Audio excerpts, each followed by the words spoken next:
My coffee's class. Last time we were talking about molecules and how they can be represented using the elements with single, double, or even triple bonds. Now we also said that these little guys right here were the exact same molecules of glucose. But again, at the points, what are they implying? What element?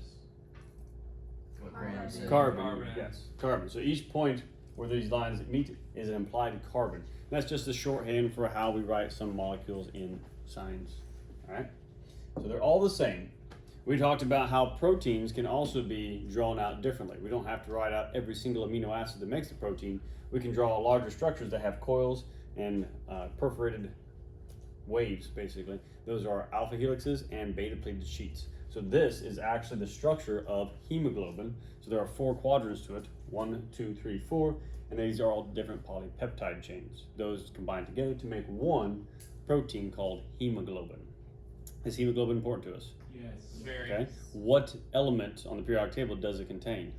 Iron. Iron, and that's used to help bind the oxygen in what type of cells? Red blood cells. Red blood cells, good, yes, and that helps us get all the oxygen we need to for cellular respiration. So if you are anemic, you're not getting iron in this. All right? So we talked about the take-home message, and now we left off talking about structure equals function. And I gave you some analogies with like a hammer and even a screwdriver that said that if the tool that you're using does not fit the job, the function is not going to be there. All right? So structure equals function. If you break the hammer, it no longer serves the same purpose. Okay? So if you change the structure of a molecule or an enzyme or something like that, you can change the function of it, which may be a good thing or bad thing, depending on what happens. But we know this is very important for reactions. Reactions take place and we change molecules all the time. One molecule that we use a lot of is ATP. We change it from ATP to ADP, adenosine diphosphate. All right? We're going to talk about functional groups here in a minute, paying attention to these 3 things here, these phosphates. Now, what do you use ATP for in your body? Energy. Energy, but like where? Everywhere. Where? Like Everywhere. everywhere, but where? Well, mitochondria. Mitochondria makes it, yeah. Powerhouse cell. That's right, mitochondria is a powerhouse cell. You need to know that for graduation. Okay? But again, what about blinking? Does that require ATP? Yes. What about thinking? Yes. Yes. What about just even sleeping? Yes. Absolutely. Yes, because you're still alive, right? Because the moment you stop using ATP, guess what? You die. You're dead. Because all living organisms must use energy. So lots of reactions are changing in your body when we use energy to do so. All right, so this is just a basic terminology. You learned about this in biology days, where we have monomers and we have polymers. The word mono means one. Mono, mono, maybe you've heard that. That means one on one. These are molecules used as subunits to build larger molecules, such as polymers. So what that means is, monomers, think of them as the individual Lego building blocks. The individual Lego building blocks. Those are used to construct larger things, called polymers in this case. But in Lego world, you'd build like the Statue of Liberty, for example, out of Legos. The Statue of Liberty out of Legos would be called the polymer, the final finished product with many monomers built into it. So a polymer by definition is large molecules that are chains of monomers, and they may be split and used for energy, and you do this all the time. Of the 4 biomolecules, which one do you normally associate with lots of energy? Carbohydrates. Carbohydrates. Carbs equal energy. So like potatoes, for example, those are high in starch. Starch is a carbohydrate that your body can break down and get energy from, right? Pasta has lots of carbs. So as such, you can break that down and get lots of energy. Bread also. Any cross-country runners in here? No? Yeah. So did Coach Davis tell you to, eat a good meal the night before your race? Yeah, or 2 nights. 2 nights before? And does he tell you to eat some carbs? No. Well, what are some examples of things he told you to eat, maybe? Do you ever remember? Okay. Healthy stuff, which is good, yes. Don't drink sodas and stuff like that. But if you eat some carbs, that'll help because it gets you that energy reservoir for when you need to go run and exert a lot of energy. So even football players, right? You want to eat a good meal the next, 2 nights before, you're game because you want to tank up on energy. You don't want to be exhausted and tired like the team you played last week, in which like every single play, they started going down with cramps and stuff, right? You guys outlasted them because you were conditioned, right? Had the energy to maintain and keep on going, which is cool, right? Eat good meals every night. You eat good meals every night? Home cooked meals from mom? Absolutely. That's right. That's right. Night So here's a question for you though. Can you break down any of the other 3 biomolecules and get energy from them? Yes. Indeed. Which ones? Good questions. Lipids? And what do you normally associate lipids with? Steroids. Fats. But yes, steroids was one of them. But typically fats can be broken down to obtain energy, because that's what happens when you have fat in your body. It's an energy reservoir stored in there for a rainy day. So all that fat that you have will eventually be burned up, in a case of emergency, which is kind of nice. What about the other 2? Tippins. Proteins or nucleic acids? Can you break down either one of those to get energy? Proteins. You can break down proteins to get energy? Yeah. Do you know how? No. We will find out. Stomach acid. We'll find out. Okay? Mitochondria. So, as we think about these things moving forward, we're going to be talking about some molecules. Is it a monomer? Is it a polymer? Is it a monomer for, what's the monomer for a protein? What's the monomer for a nucleic acid? We're going to discover those and how they interact together to build that polymer that helps sustain life in you.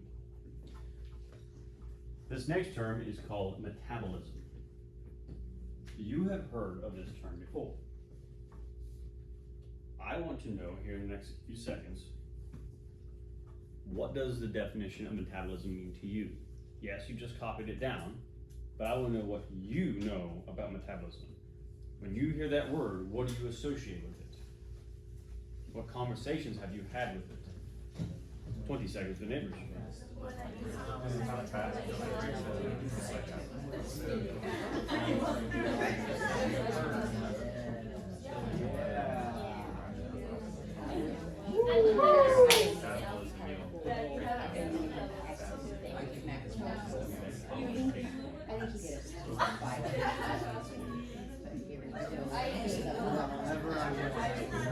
And time. So, what do you associate with the word metabolism? Food, fast, How slow. much energy your body How much energy your body what? burns. Okay, so a lot of the things is all centered around the food that you eat and your body, right?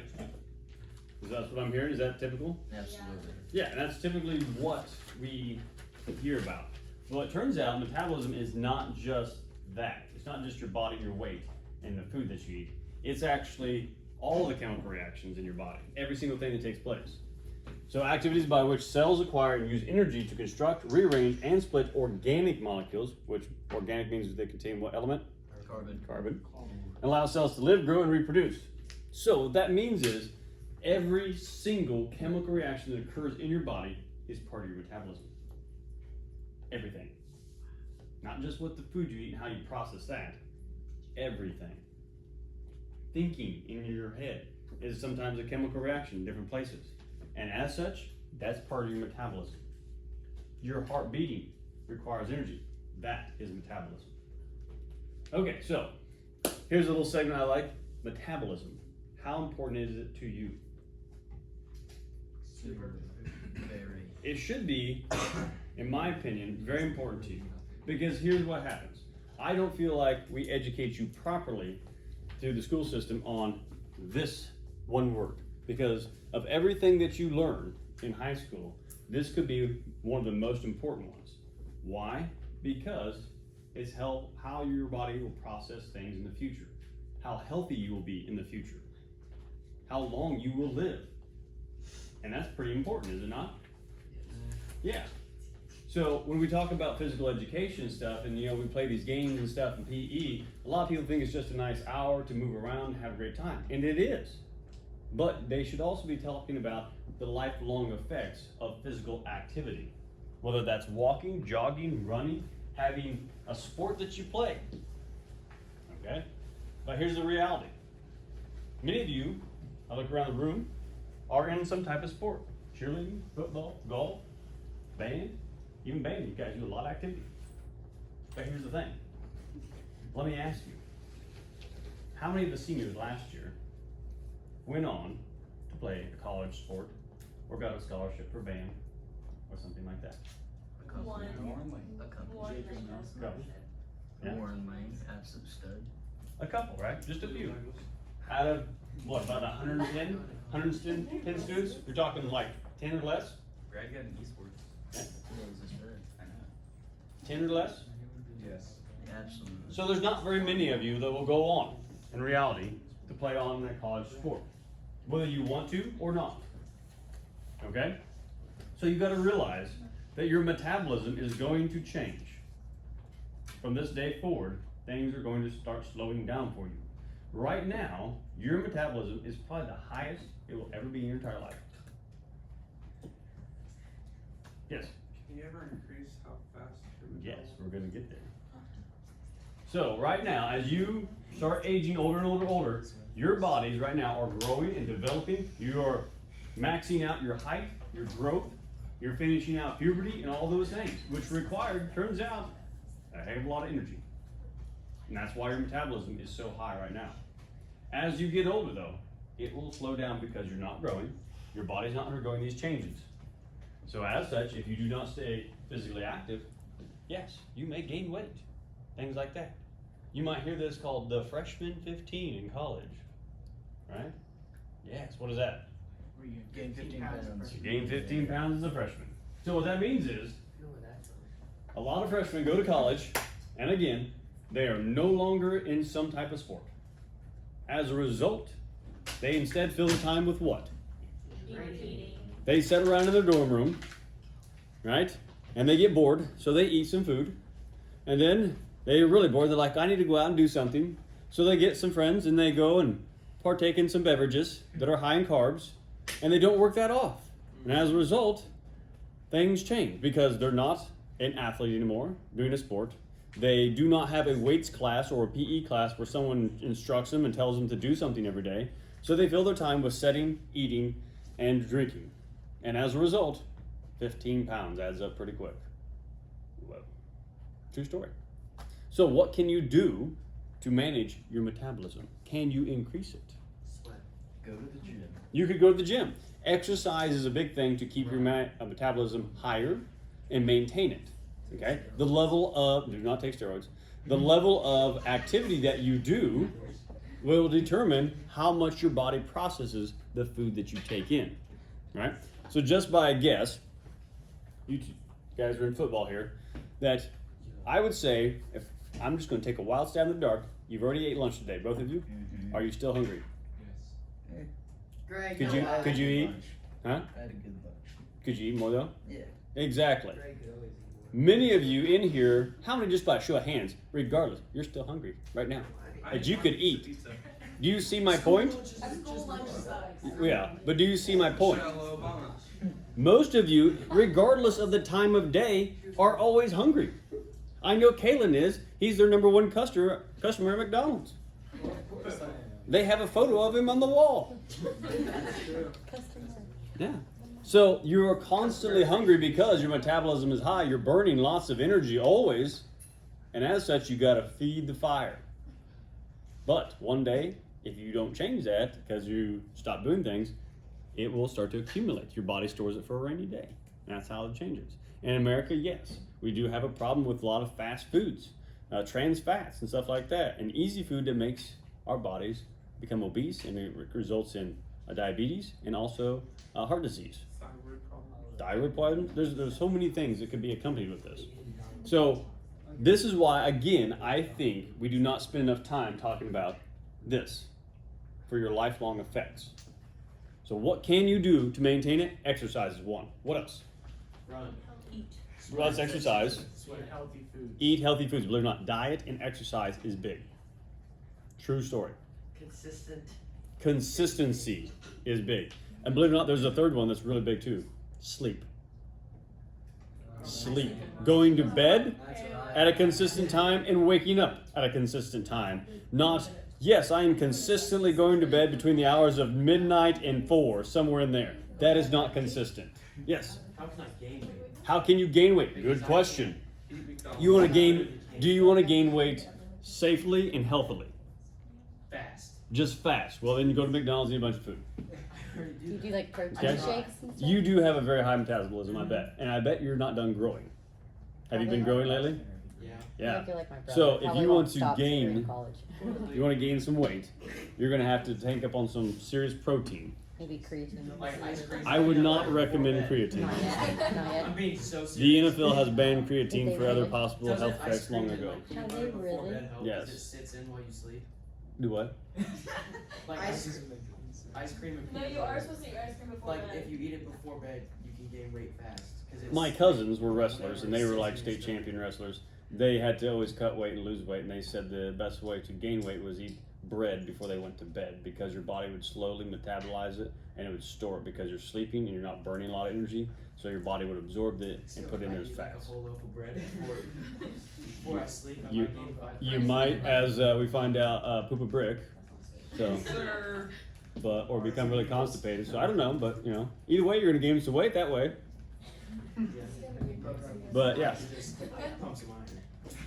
Well, the more you pump, here's the catch-22. The more you pump iron, the more energy you burn. That's Yeah. what. What's I'll the more go protein play you basketball every single night, and I'll like. You probably need to look into protein shakes, like protein to build up more mass. There's this kid. But I would strongly urge you not to go down the creatine path unless you do some research If on you it. work out, you gotta eat like 70%. Because creatine can build you a lot of weight fast, but it's not necessarily like there's some research out there that may have some effects later on depending on how you use it. That's very interesting. So I would caution you to be aware of that. Which I find it weird because it's also in like Big Bang energy drinks. Yeah. I'm sure it is. Yeah. Okay, so anyways, metabolism. Lifelong effects, to give you an example of how fast it can change, have you ever watched NFL football on Sunday and then it's not the football, it's the commercials? Yeah. Hi, I'm Dan Marino, and I was the star quarterback for the Yes. Miami Dolphins. And here was me right after I got done retiring. He's got these big old his picture, and he's got these big old pants. But look at me now, I'm on Nutrislim. He drops the pants. He's like, right? The Frank Terrible Thomas actors. one. The Frank Thomas Yeah. one. Frank Thomas, sure. Well, that's a different one actually. But The big hurt. yeah. But the point is, these guys that played in the NFL, they had no idea their metabolism changed. And you're like, how would they not know? They spent their whole lives from middle school to high school to college to even their NFL career working out, running all the time, and they ate whatever they wanted. And they burned it all off. They maintained their metabolism as they went, but then when they stopped running, they stopped lifting, and guess what? They still ate the same because they were still hungry. But their metabolism went slowed down dramatically. And when that happened, then that's when they got those big pains. Okay? So then they realized at some point they're like, wow, I can't do this forever. So what do? They dieted and they worked out a little more. Now keep in mind, their bodies had been through, the ringer there playing football, so they probably don't lift weights as much as they used to or do sprints, but they probably do other exercises. So how did they get back into shape? Diet and exercise. Charles Barkley, he's gotten big since he. Oh yeah. So, okay, so do you understand a little more about metabolism and how to fix your weight? Yes. Okay. Keep that in mind. Put that in your back of your mind that, hey, yes, I am young now. I feel pretty good, but you want to feel good also when you're 50, 60, 70, avoiding those doctor visits for heart attacks or diabetes. You want to avoid those. There's a way to do it, okay, to help yourself out a little bit. All right, so it requires enzymes, proteins, that speed up the reactions. Okay? So enzymes are a great way to process this energy. All right, so there's a lot of molecules you take in, and you got to break them down, and you got to do so quickly to get that energy or to get the resources that you need. Enzymes are a very specific tool to get the job done. We looked it up in first diet. There's like 1,300 different enzymes. That would be like having 1,300 different colored pens, and each one is only used for one thing. I use this pen to write my first name. This one, my last name. They have one job. One pen, one job. That's it. Enzymes, one job in the body to break down something, to construct something. That's pretty impressive, is it not? Some of them can multitask, don't get me wrong. but that's a lot of enzymes. That means there's a lot of molecules that you take in that you process every day. How do you process them in the chemical reactions? There's two different types of chemical reactions. There's a condensation and a hydrolysis. Condensation, just as it sounds, water can condensate. In this reaction, you actually have water formed. So condensation, the covalent bonding. Covalent, we talked about two different types, polar and nonpolar, and how they share those electrons. So covalent bonding of two molecules to form a larger molecule. So it sounds like we're taking two monomers, putting them together to make one larger polymer. So I'm putting some of those terms back out there at you. As a result of combining these two monomers, we have a byproduct of water, H2O. I'm going to show you some diagrams and pictures, so hopefully that makes a little more sense for you. Hydrolysis is the reverse of condensation. We're going to cleave reactions that split larger molecules into smaller ones. And water is also split. All right? So we're going to take water with the help of an enzyme, keep in mind, to break things apart. Everybody good here? So this is a picture of the condensation reaction. You can see we have two molecules here. They both have hydroxyl functional groups here. We're going to pull off a hydroxyl and a hydrogen to form together to make water. In doing so, we have combined the two monomers together to make a simple polymer. You do this with amino acids, for example. You take amino acids, which are monomers to construct together to make a polypeptide chain, which will later become a protein. All right? Then there's this one, hydrolysis. You have this polymer. We are then going to, with the help of an enzyme,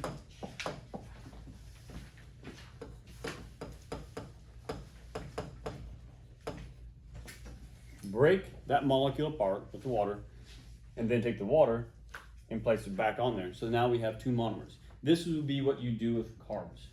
You take a carbohydrate, something big like starch, you break off a piece. When you break off the piece, it becomes just glucose or fructose, whatever it is, and with the help of water, making a stable molecule. Then you can go and pump that glucose molecule through cellular respiration and get your energy in the form of ATP. Isn't that cool? So I ask you now, on a quiz or a test, if I showed you a diagram or picture of these, one of these reactions, could you identify it solely based on looking at it? No, I just say it looks like a weird V thing. Then you might want to study it. Oh, you smell the bacon I'm frying here in the pan? No. You're going to ask the question, we need to know it. Then you might need to make that in your notes here. I would at least. I love pictures. You might, if you aren't going to draw the pictures, that's fine. You might even just write a note, see slides on this picture, need to identify. Okay? And like you might, all the Google slides are available online. Right? All these will be there, including these videos.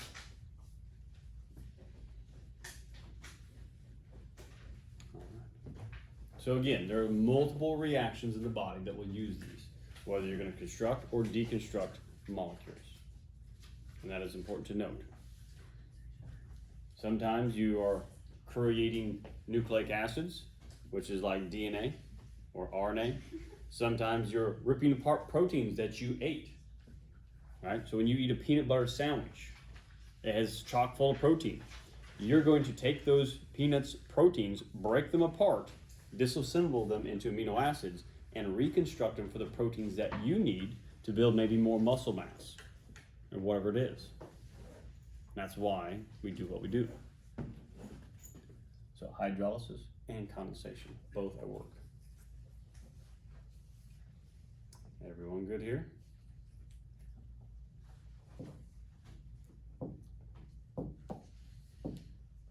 Okay, so functional groups. We're going to talk about this, and I got a few slides of some pictures of some functional groups that I want you to know. So you should be able to look at them and identify them based upon their structure. And I'm going to talk about why here in a minute. So a hydrocarbon is an organic molecule. If it's organic, what element? Carbon. Carbon. That consists of only hydrogen and carbon atoms. Most biological molecules have at least one functional group. In fact, if you look on the back of many labels, you'll notice on the back of the labels, it'll have these big, long, weird words. You're like, man, that's some type of chemical. It may say mono, bi, tri. Those are telling you how many of these things, and it may say like aldehyde, hydroxyl, something embedded within it. They're talking about not only the name of the molecule, but its functional group attached to it. So you might have learned some of this in chemistry. If you didn't, that's okay.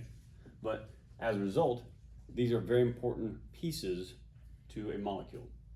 All right, so a cluster of atoms that imparts specific chemical properties to a molecule, such as polarity and acidity. Okay, so you might even in your notes note right here. See Google Slides for pictures of this. You can draw them out, I don't care. The ones that are circled are the ones that I want you to know. What do I want you to know? Their name and what they look like. Okay?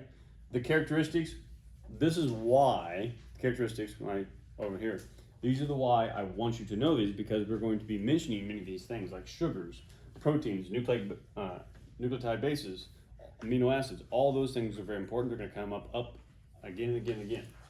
So you need to know of this one to be able to identify an aldehyde, which is a carbon doubly bonded to an oxygen and one hydrogen. An amine is a nitrogen with two hydrogens. And if you look at the word amine, it sounds like amino acid, and that's exactly where we're finding them. So it's a crucial part of the amino acid structure. Yes, sir. So how do we tell, like, the aldehyde? How do we tell that's that? Just like memorizing it, or is there Yes. like some? Okay. You just got to memorize what it looks like. Knowing that a carbon doubly bonded to an oxygen and hydrogen. There's only a couple here, like 5, I think, at the most. Some of them are pretty evidently clear. Some of them are a little trickier because they look similar. Okay, you have carboxyl, hydroxyl, and ketone for sure. There's also the methyl, but that's not one you have to know. So a carboxyl looks very similar to one on the previous slide, but you have a carbon doubly bonded to an oxygen and a hydroxyl group, an OH. A hydroxyl is just a OH. A ketone is a carbon doubly bonded to an oxygen, but it has to be specifically bonded to other carbons. And again, we're looking at fatty acids, which is going to entail lipids. We got amino acids, sugars, simple sugars, and even nucleotide bases. So it's focusing on the biomolecules. That's very common. So next time you go and you are bored, look at the back of a wrapper of whatever it is. Maybe it's a candy bar, maybe it's some product in the grocery store, whatever it is. Read the ingredients and see if some of the words look really weird. Those are chemical names for those molecules that are in there, giving properties such as whether it's acidic or polar, and how it will dissolve in water or it won't dissolve in water because of that. All right, and got one last one. Wait for a second.